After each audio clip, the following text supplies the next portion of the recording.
complete with harmony. Marvelous. Marvelous. So if there's anyone needing a seat yet, it looks like we're looking good today. Here, each Sunday, we renew our commitment to remember that in our commitment to be in right relationship with the descendants of this area's indigenous people, we place a small basket of black oak acorns on our altar each week. We do this every Sunday to remind ourselves to pay attention, to learn, to remember that the effects of history continue to live in people's lives and bodies, including our own. And why acorns? Because acorns were a vital source of sustenance for the Nisenan, and because the oak trees carry the effects of history in their bodies too.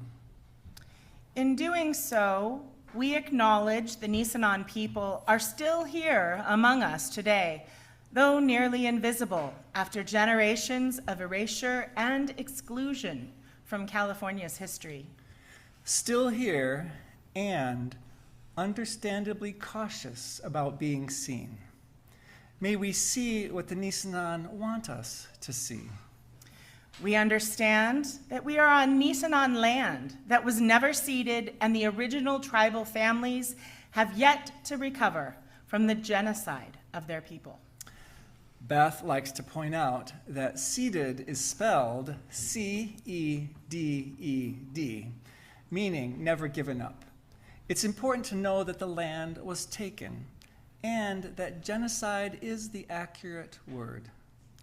As residents or visitors in Nisenan land, we support the Nevada City Rancheria Nisenan tribe in efforts to stabilize their people, as well as the campaign to restore tribal sovereignty through federal recognition. May we offer our support with respect and care, with commitment and hope, with humility and with love.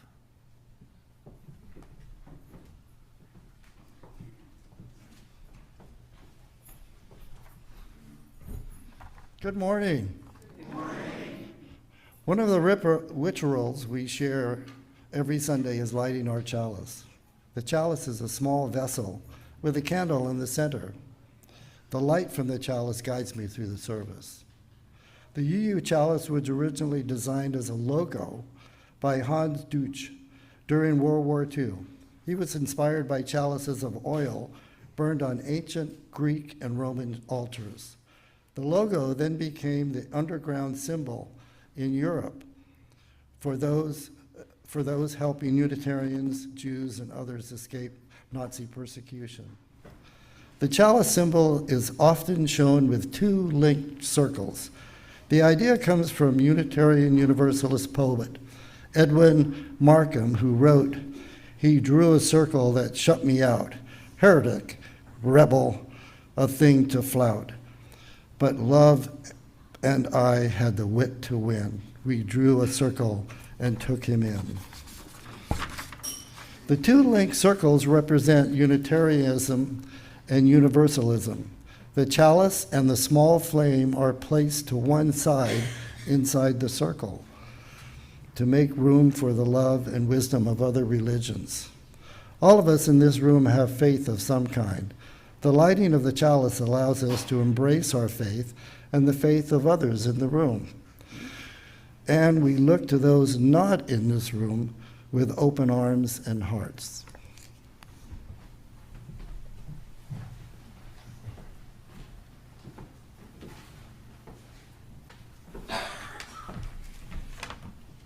Morning.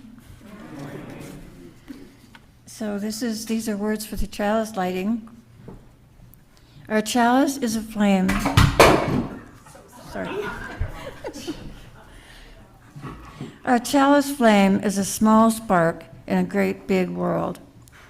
We believe we know what the chalice light represents, but do we? We say it stands for sacrifice, love, reason, and freedom of choice. We are right when we describe the chalice flame this way, but there is more. There are those who live by all the chalice stands for and never once saw the flame with their own eyes. When you see this small spark of light in a great big world, remember them, the ones who came before, the ones who made it possible for us to sit where we sit now and watch the flame that guides us.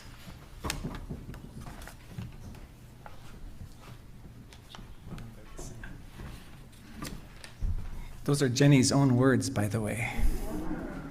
Thank you, Jenny. And with that, we sing the youngest among us and the youngest at heart among us to Kids Connection. I knew that was right, yeah. To Kids Connection with This Little Light of Mine.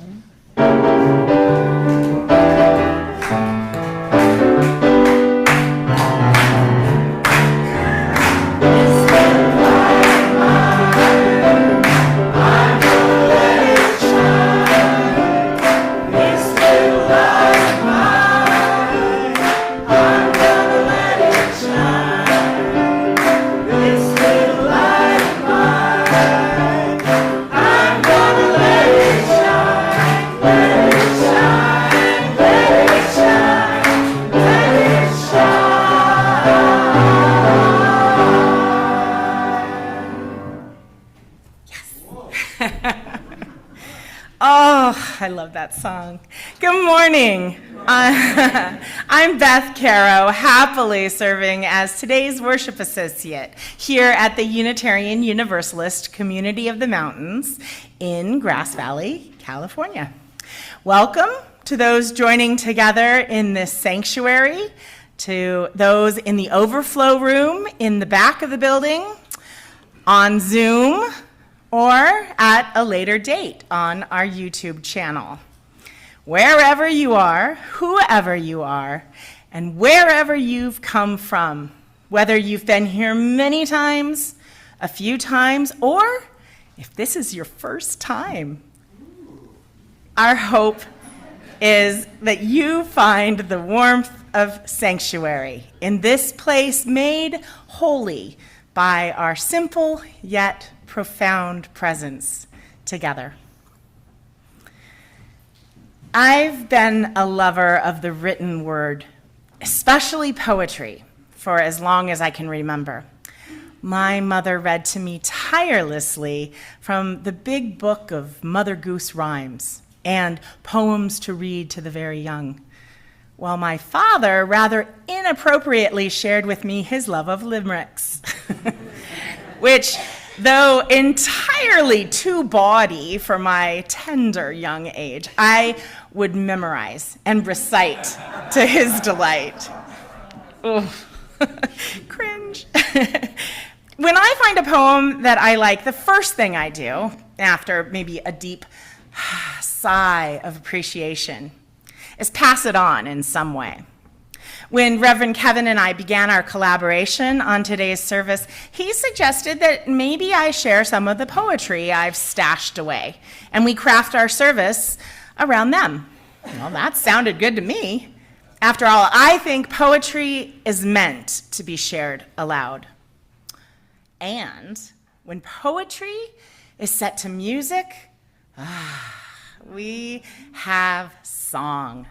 And we're so blessed to have with us Heather Grove, who will be today's musical accompanist and also share some of her original songs for the service.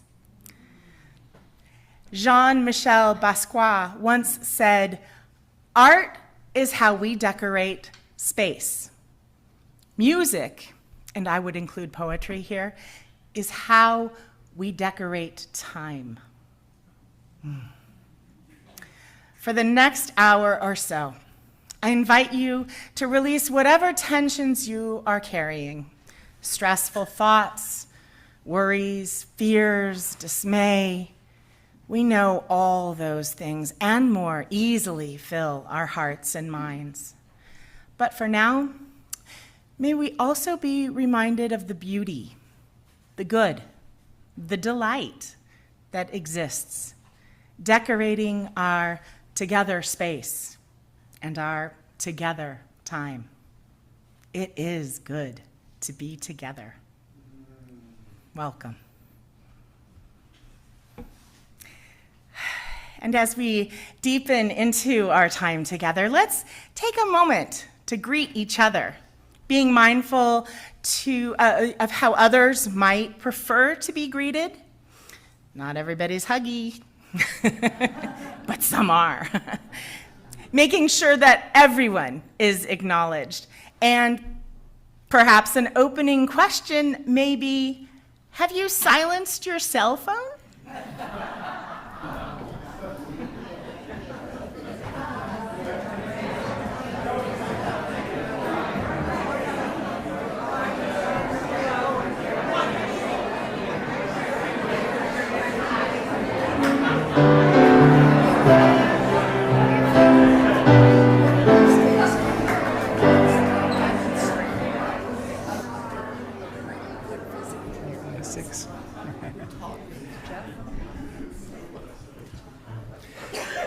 Thank you for your willingness to do that and to be receivers of being greeted if that's not your happy place immediately. Thanks for your willingness. The connections we make matter so much. There's a marvelous assembly of people up front here. Some of you will know that this group includes the congregation's president, Carol Ritchie, the congregation's vice president, Jeff Gold, the congregation's secretary, Lynn Jovanovich, the congregation's treasurer, Gail Schultz, continuing board member at large, Charlene Dugan, and brand new board members. Can you believe Gwen has never been on the board? Gwen Iman. Gwen's just such a mainstay for everybody who doesn't know. And Mark Grove. So I am going to invite the members of the congregation in a moment to rise, if your body will allow, and to charge and to bless the board that you have elected. So you have said, these are people we trust to have the best interests of the congregation at heart. That's what you've voted, right? That's what you've voted for. And every time I meet a board member from any congregation, I thank them, no matter where I am, because that's an important and meaningful role. So members of the congregation, I invite you to rise in body or in spirit, and I have some words for you to offer to the board. So we're going to charge them. This is the charge from you. Together.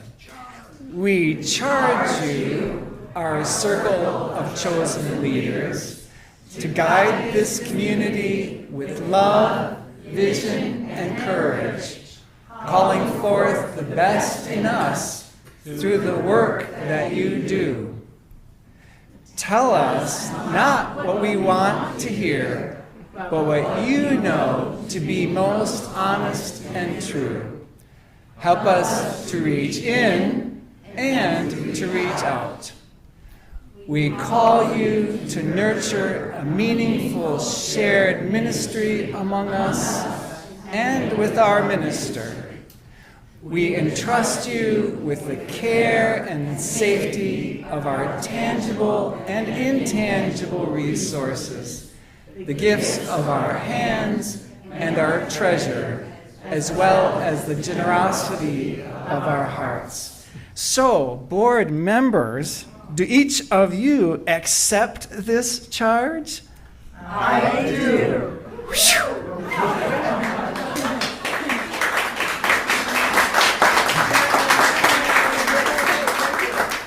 And I invite you to offer two kinds of blessings. First, a brief blessing with words, and then a blessing in silence where you lift up all of your hopes and your well wishes and your prayers for this group of people leading in these roles. First, with words. We bless you and all that you do on our behalf. We bless you with our love, with our goodwill, and with our willingness to bring our skill, our knowledge, our artistry, and our energy to the journey we share and the mission we have named. If it's comfortable to you, I invite you to aim a hand toward this group of people. and in the silence of your heart to offer your own blessings and well wishes.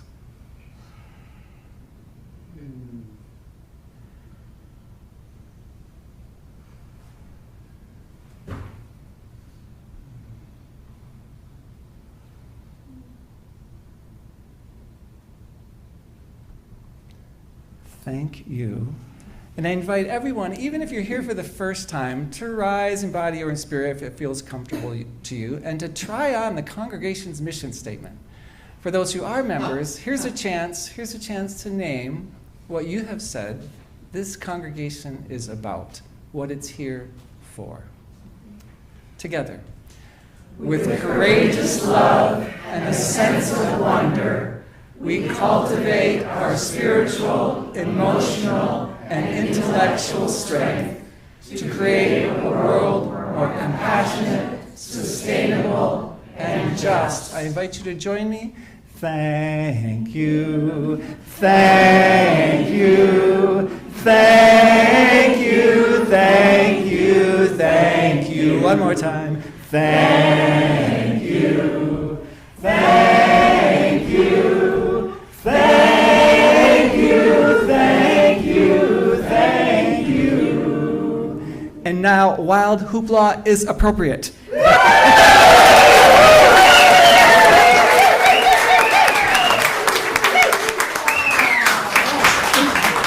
Please thank them when you see them and when you know they've been doing something that has required energy and heart. Thank you, Lord, very much.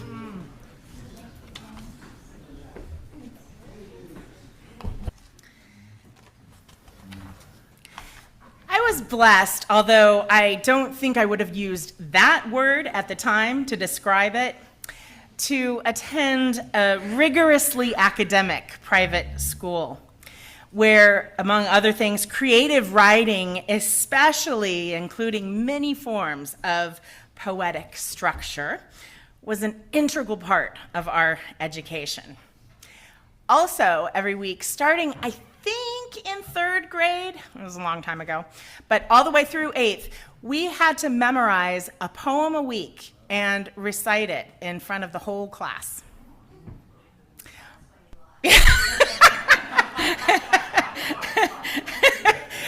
It does, doesn't it? So Robert Louis Stevenson, Lewis Carroll, Langston Hughes, Robert Frost, Ogden Nash, and so many others gave me an early, deep appreciation for the way words, carefully chosen and woven together, make rhythm and rhyme and can stir emotions, providing a structure for our own imagination to build upon, and occasionally move oneself to tears, if not a deep, satisfied sigh. There's nothing like a good poem, is there?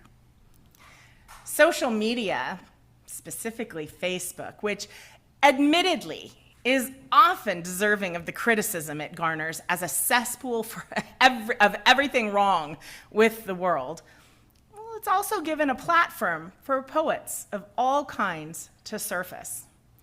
Almost daily, as I scroll my page, I'll come across some gem of a poem that touches my heart in such a powerful way. I just have to keep it, to share it, and to revisit it again and again. I've got saved files full of these writings from well-known and more obscure poets alike. I even have an actual paper journal in which I transcribe some of my favorite poems with real ink and my own handwriting. I remember how to write. Often I'll include a little note about how this one touched me or where I was when I first read this one, and so on. Of the countless journals I have begun since reading the Diary of Anne Frank around the age of 10, this poetry journal is the most full, and definitely the one most worthy of rereading. I imagine someday my adult children finding it and reading to each other, some of which some of that which their mother found meaningful. Today, I'll share a few with you. First, though, Heather will begin by giving us the gift of her own musical creation, titled Morning Song.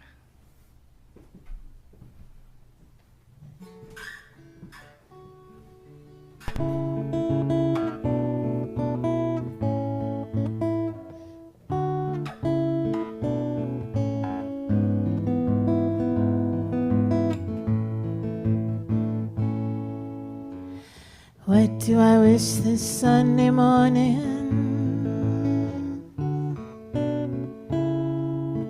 As I sit and listen to the starling. It wasn't that long ago that the autumn turned to snow. What do I wish this Sunday morning?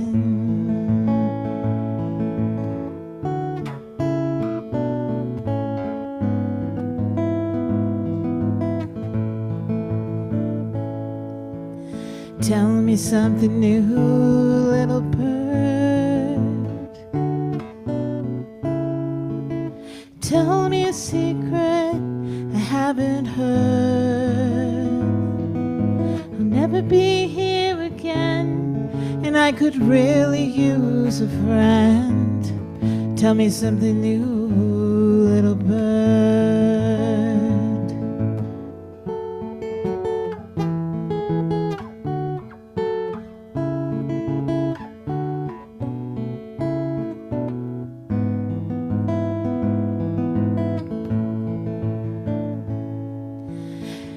Why not praise the morning sky?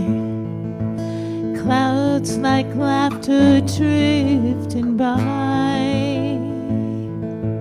Doesn't it make you smile to know glory for a while, and like that starling learn to fly?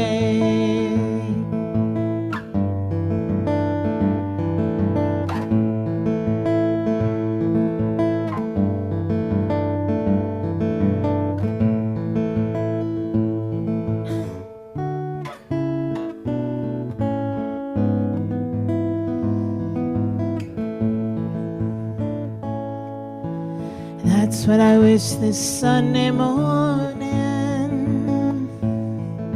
to sit and listen to that starling. Like I'll never be here again, and I treasure you, my friend. That's what I wish this frosty morning. That's what I wish this Sunday morning.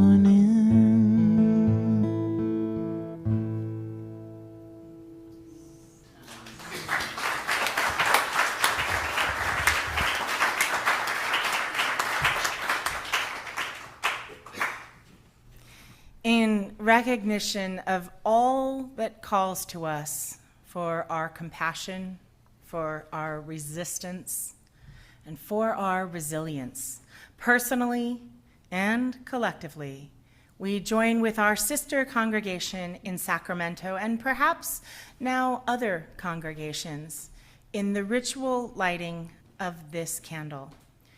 We do so with these words written just last month by UU minister Lynn Unger, followed by the song that Leah Morris composed in response. Unconcerned by Lynn Unger.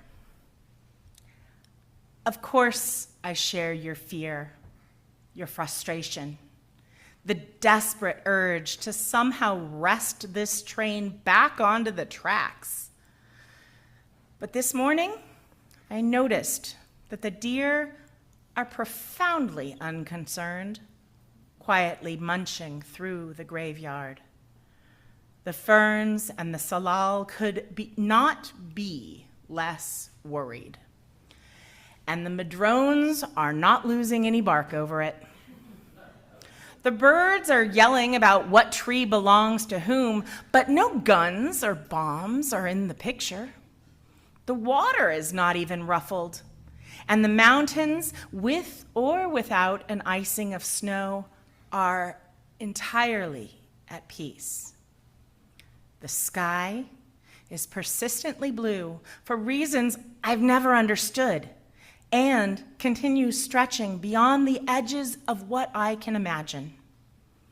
Beneath granite markers holding names and dates and military service, the dead are entirely quiet. Nothing is fixed, says Baldwin in his wisdom. Nothing is fixed in place. Nothing is resolved. Nothing has reached its inevitable conclusion. Unhurried, the deer head off into the forest.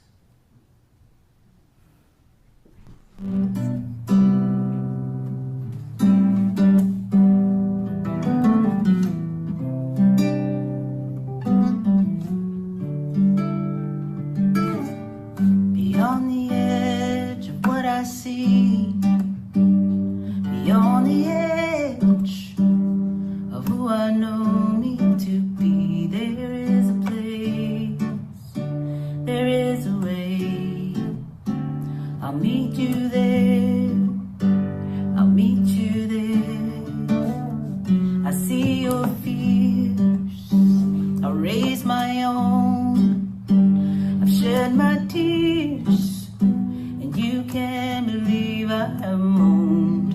Let's get away, let's go someplace and stow our cares, stow our cares. Where the birds are making a racket, singing, hey, this here's my home. But they will never launch a rocket, and they will never fly a drone.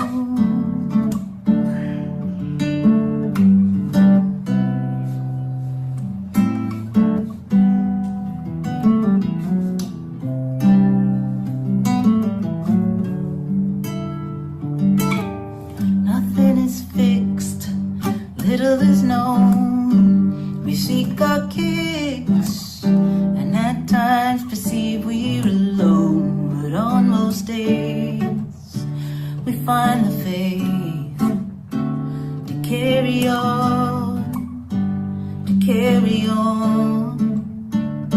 We see the river and the mountain.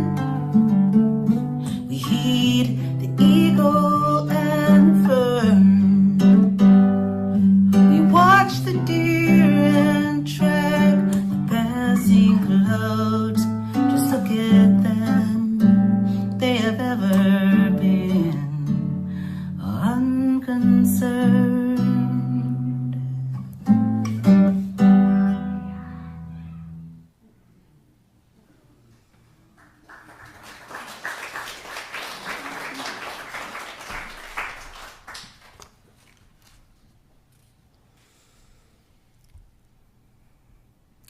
Jeanette Encinius writes, begin again. Little moments, running the water, tending to the plants, cutting the fruit, opening the curtains so that the entire sky can greet you. It's never easy, but no matter. Steam from the tea, so quiet. An open book and door and arms. You woke up today. You are alive. This is a gift, even though life may beat you down hard, even though things, situations, and people you love may be taken away from you, so that your arms can memorize the grace of letting them go. Even then, especially then, begin again. Remind yourself that nothing really dies, rather, it transforms. Everything and everyone you have ever loved lives in the mysterious memory of your cells, turning, healing, renewing itself, until one day a photograph of someone very dear, long gone, visits your mind, and you bow your head with appreciation. Meanwhile, take your pain to the sea and your trouble to the mountain. Leave it there and walk home clean. When failure knocks and rattles and quakes, let it. Watch it make a fresh canvas of you. Failure, the great teacher, is kinder if you thank her as you are getting up off the floor. She knows something that you don't know. She is usually the last face you will see before breaking through. Such a little light in the crack of the door. But today, if you are wading through the waters of loss or confusion, begin again. Open the avocado. Draw the bath. Gather the books. Play your favorite album. Write. Create art. Open your arms. Move your legs. Lovely little blessings, whispering to life that you won't give up. Not ever. Not ever. Not ever.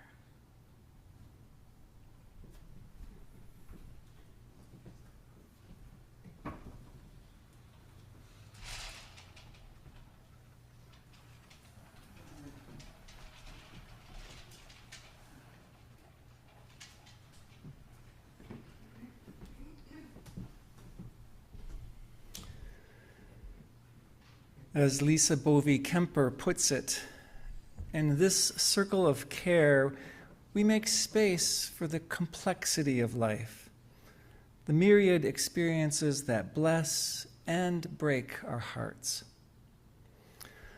I invite you to recognize for a moment, to pause and breathe, and to notice all that you are wading through lately. To notice what is blessing your heart and what is breaking your heart.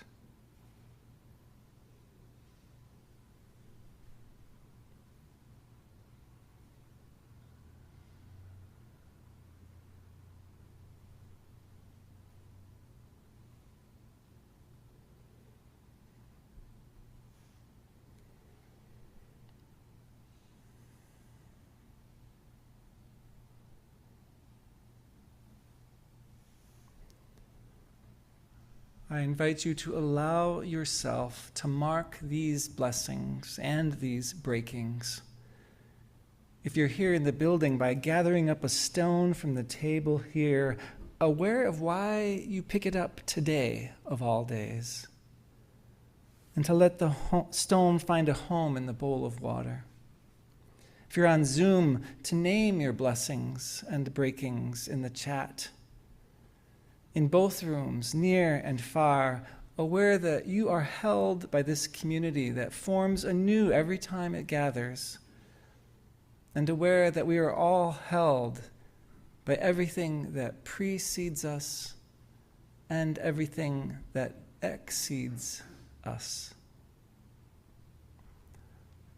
I invite you into a time of thoughtfulness and of holding each other.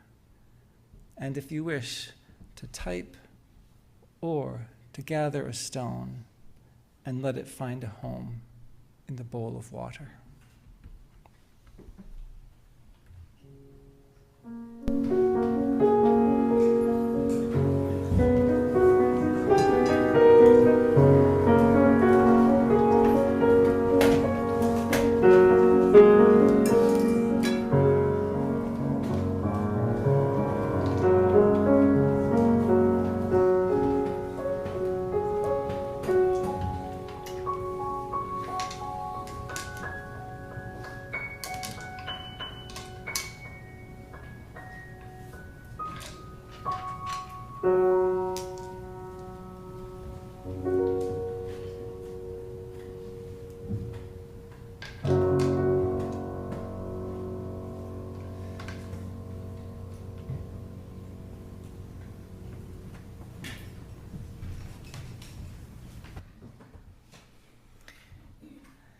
For our prayer and meditation, the words and wisdom of Shalane Harkin. To the God who made honeysuckle, who planted in existence the notion of spring, who made this nationless world one whirling garden. To the God of warmth, the cold places in my heart migrate toward, like winter birds. To the God who made this life an ongoing pilgrimage of return to the place in the heart where we find each other. Help me stay entranced with you. Point the compass of my devotion to the sacred point in the heart of everything where awe is retrieved.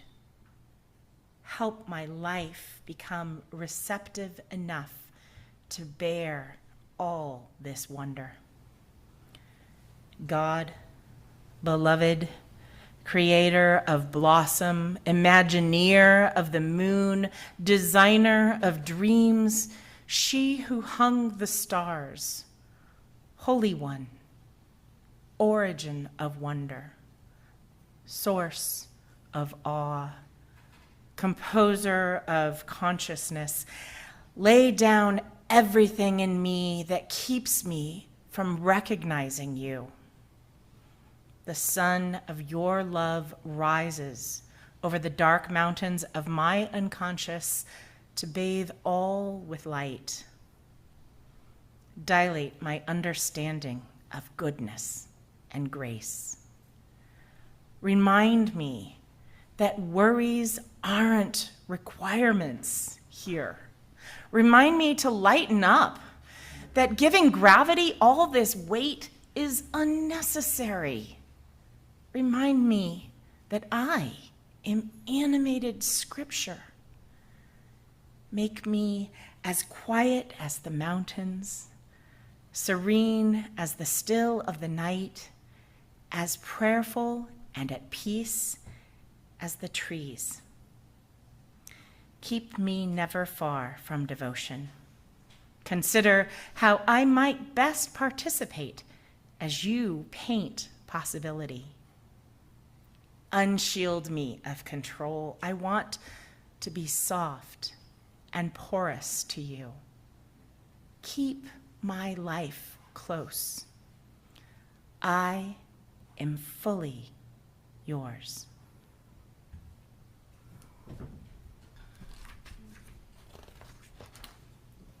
Is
John Rodell writes,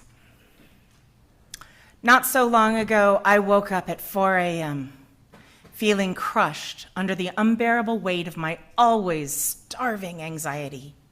Unpaid bills, graying hair, strained relationships, health problems of a loved one, a struggling writing career, relentless bouts of depression, failure, self-doubt, worry, news headline, regret. So much regret. It was all laying on my chest like a giant's bowling ball. I have never felt this type of despair before. I crawled out of my bed and walked across the street to find a park bench to cry alone on. I didn't want my family to see me like this. I didn't want God to see me like this. I was at the cutting edge of all that I could handle. I put my hands in my face and just let it all out. Everything I had been holding on to. All my grief, all my sorrow, all of my fear, all of my pain, it all poured out of my eyes. I hadn't cried like this in a decade. The guttural groaning coming from me probably scared a couple squirrels into believing a wolf had made its way into town to eat a fat-tailed rodent for a snack. I cried and cried until the sun came up. With my face buried so deeply in my palms, I could hear my thumping pulse against my cheek.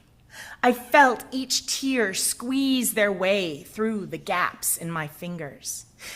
It was like I was melting right there on that park bench. I figured in a couple hours a jogger would have to jump over the middle-aged puddle of clothes and hair that I would soon become. My inner muse whispered in my ears, like she always does in these moments when I'm barely holding on. She told me to write something. That was her usual prescription for helping me through a panic attack like this. No, I replied out loud. The nearby squirrels looked at me with concern in their pebble eyes as I argued with my invisible angels. I didn't want to put it all on paper, or in this case, a note on my phone. I didn't want to write about this unseen heartbreak I was going through. I didn't want to read it. I just wanted to melt down into a drain. I was too tired to do anything else. I was done with being a cliché. Open your eyes, John, my muse spoke softly. Why? Because you're about to miss it, she said. I swear I could feel a pair of cherry lips kiss my forehead. I lifted my head. The sun was peaking. The darkness was the one that was melting away, and I was still there. Yet, so was my anxiety.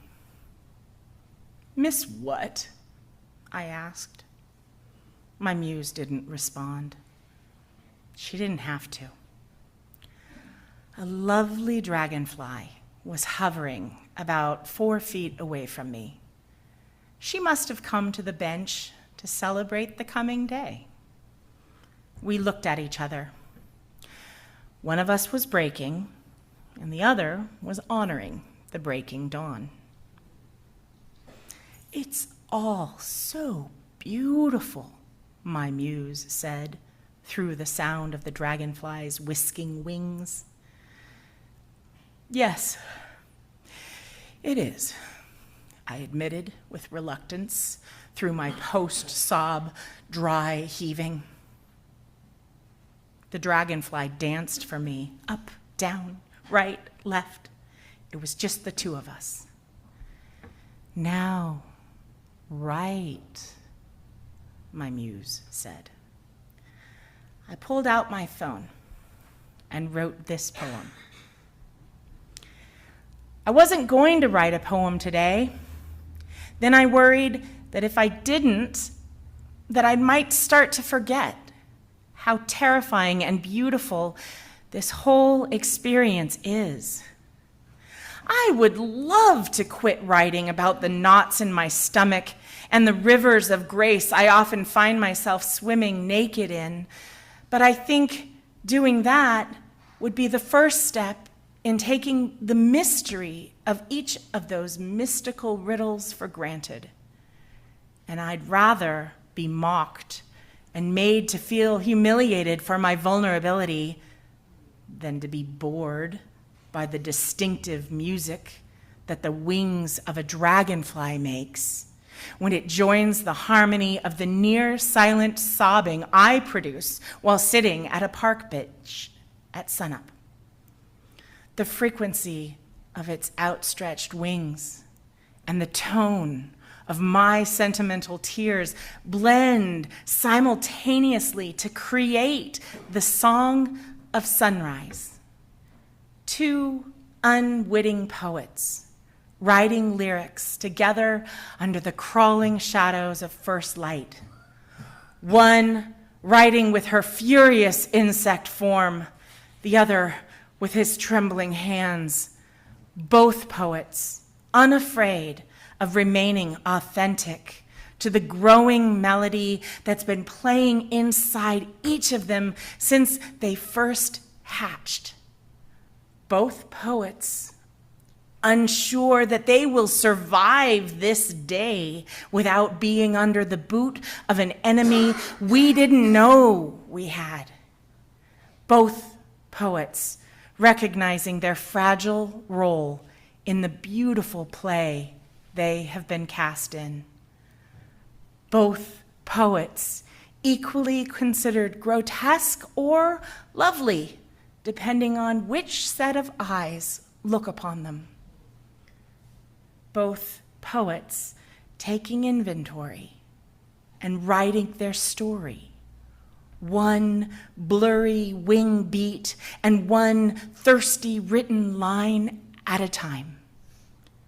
A lemonade dragonfly hovering, a blueberry man considering, a pineapple horizon pouring, a pair of cracked coconut wings, a single fresh watermelon smile.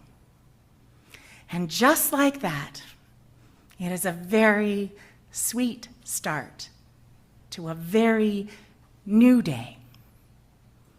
I wasn't going to write a poem today, but then I remembered that I was already living inside of one. My God, we all are.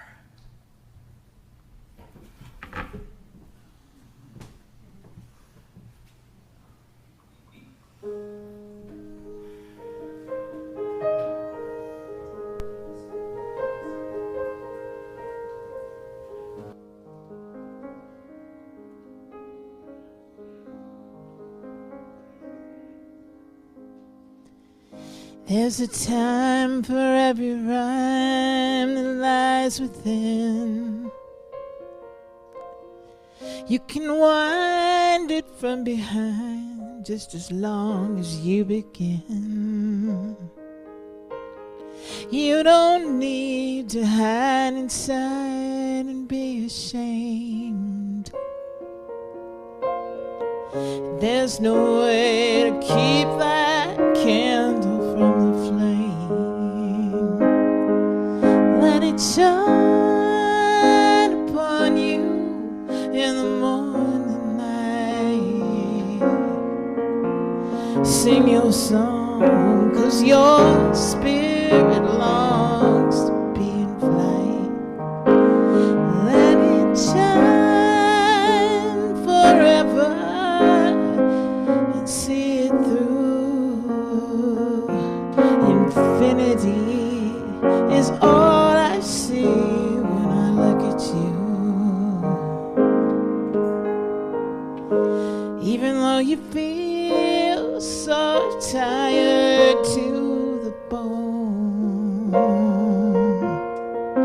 people see your struggles and you're not alone.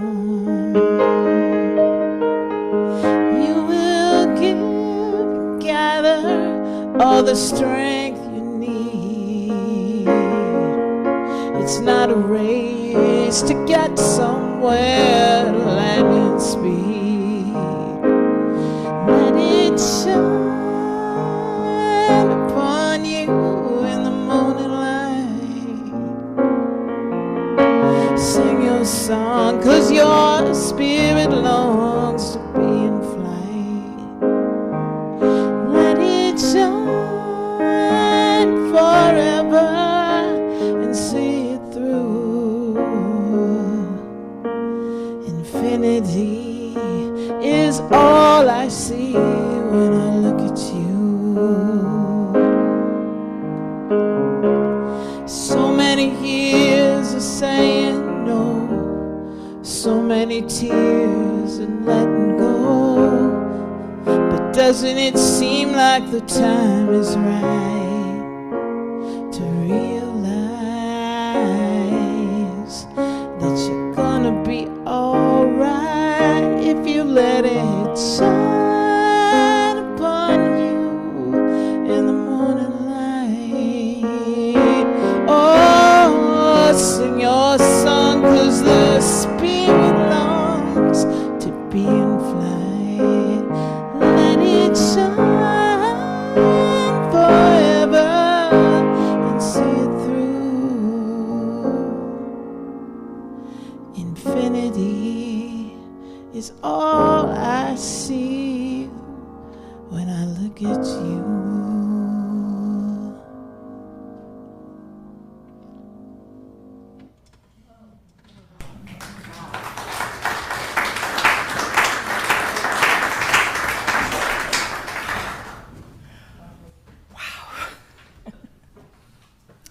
So may it be.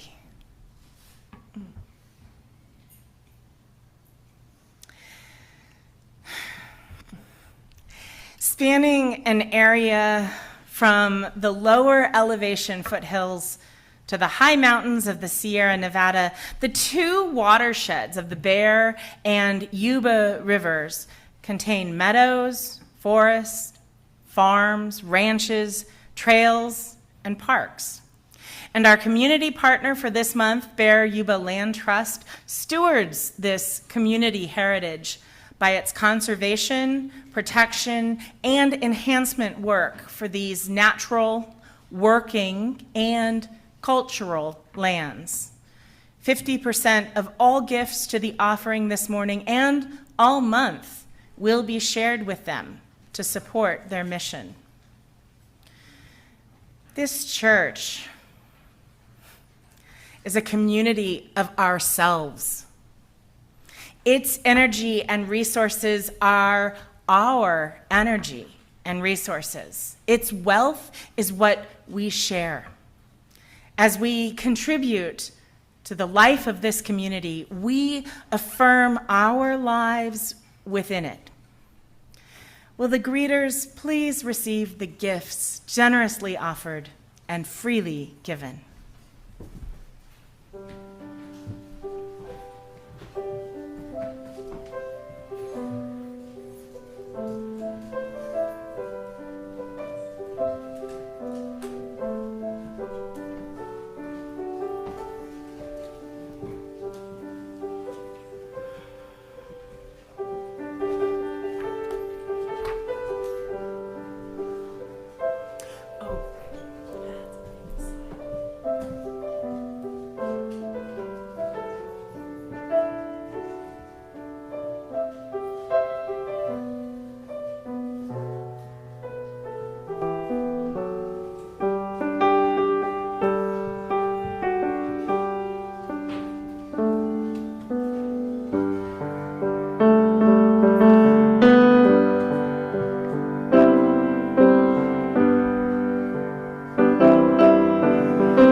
For these and all the blessings we gratefully receive, thank you.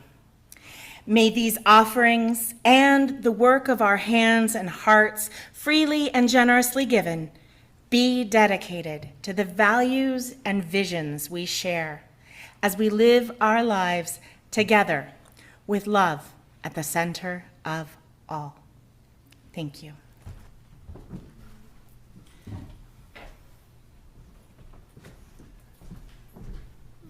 Beth, all those poems are still working their way through me. Thank you. Thank you for the gift.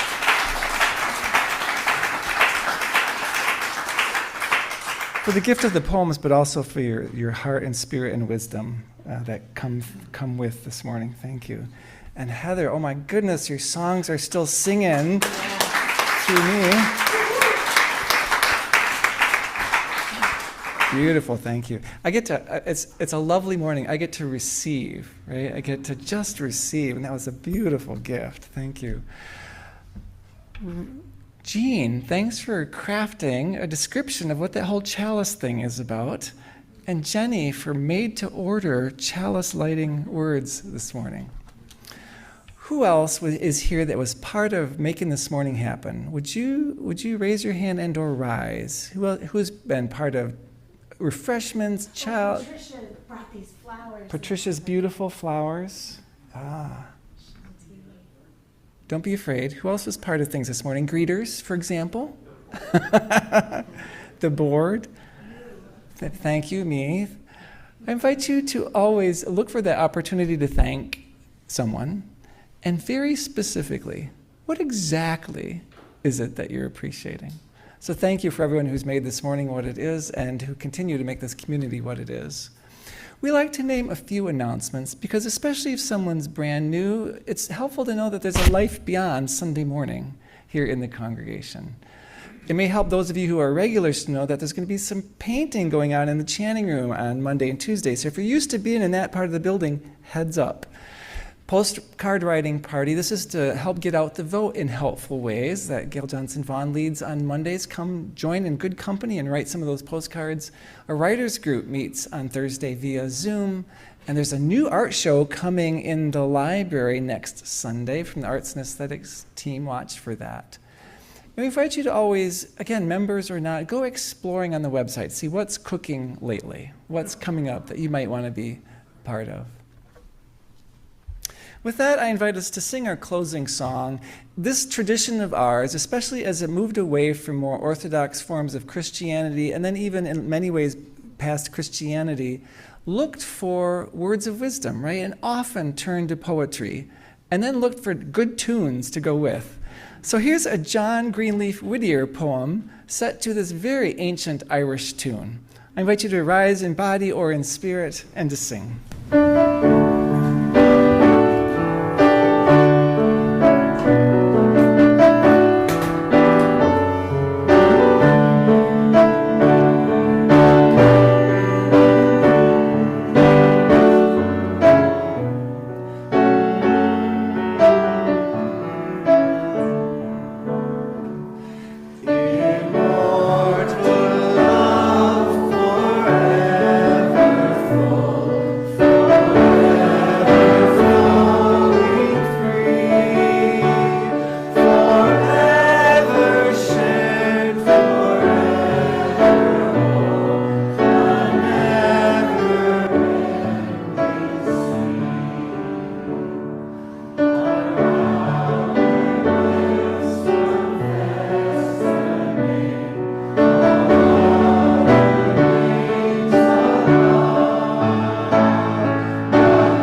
Our closing words by our very own Utah Phillips, UU hobo social activist who lived out his days as a member of this congregation. Time is an enormous, long river, and I'm standing in it, just as you're standing in it.